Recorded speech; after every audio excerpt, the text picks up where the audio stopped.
Hello, my name is Carmen Geisels and I am the Superintendent of the San Rafael City Schools. I'd like to provide you with some update information regarding our San Rafael City Schools budget for the 24-25 school year. The budget outlook for our district is concerning. At this time, we're faced with the reality of significantly having to reduce our budget for the 24-25 school year. Statewide, as you may have heard, school districts are impacted by budget challenges and are in the same precarious situation, though it doesn't lift the weight of what we need to do here in San Rafael. There are three main factors that are impacting our district and many other districts in the state. First of all is the state budget deficit with a very low cost of living adjustment. Our district's budget, specifically our elementary school district, primarily looks directly to the state for funding. California's revenue stream has recently seen many years of boom, and last year it was considered a bust, with the money coming to the state significantly less. So the cost of living adjustment, or COLA, if you've heard, has fallen again, and now it's below 1%, when we projected at first interim at the beginning of the year to be 3.5%. This means that the revenue we receive is not keeping up with our cost of doing business in our district. Another factor is our high student absenteeism rates. While the number of students enrolled in our schools have been pretty steady, fairly steady, we are faced with a high number of students missing too much school. This significantly impacts student learning, first and foremost, and secondly, our budget. Every day a student attends school, that day is counted towards average daily attendance, or ADA. For our elementary school district, ADA, average daily attendance, determines our funding from the state. So, for example, in our elementary school district, we have a current average daily attendance, ADA rate of 93%. That's down from our historical 15-year average of 96%. We are losing an additional $1.8 million a year. Starting for the remainder of this year and next year, we'll be looking at an attendance campaign to bring our students back into school and to come to school.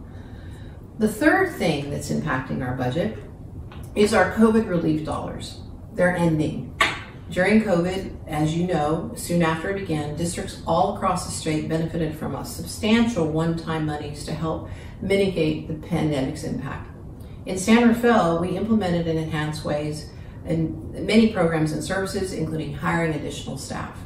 These grants are now sunsetting or going away, and we knew that eventually we would have to scale back down and come to this point. And that time, unfortunately, has come. So, looking ahead, we have an extremely challenging task ahead of us as we plan for reductions that no one wants to make.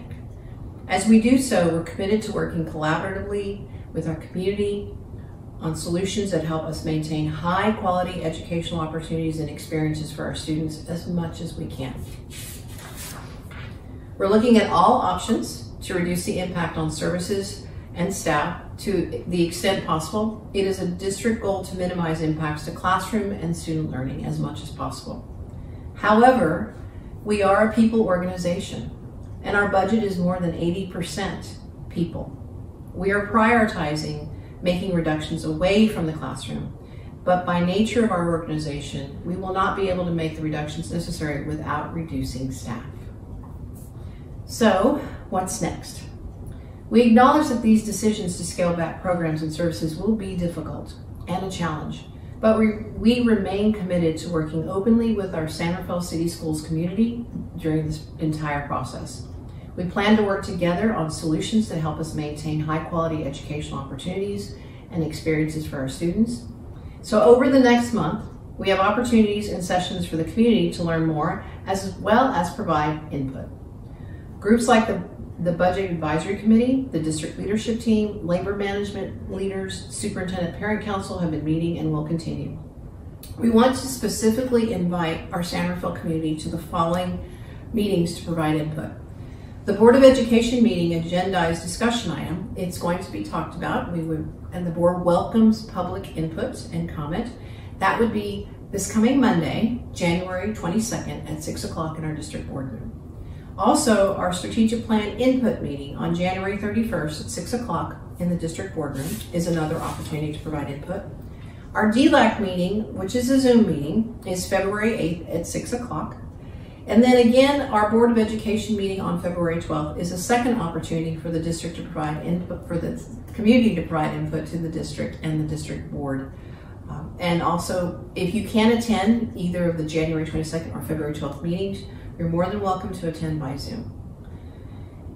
So in order to be prepared for next year and meet the timeline requirements for public school districts, we are planning to take a final list of budget reductions to our board on February 26th at that board meeting. Despite the serious physical challenges coming our way, we remain grounded in and committed to our San Rafael City School District's core values and goals and priorities. We are proud of the great work happening in our schools and classrooms, and we're committed to continuing to focus on our educational experiences of our students. However, our community must collaborate together toward better financial health. As we prepare to make hard decisions to manage the many competing demand on our resources, we again remain committed to providing timely information and opportunities for input. Thank you so much for listening to this video, and we look forward to seeing you at some of our input meetings. Have a great weekend.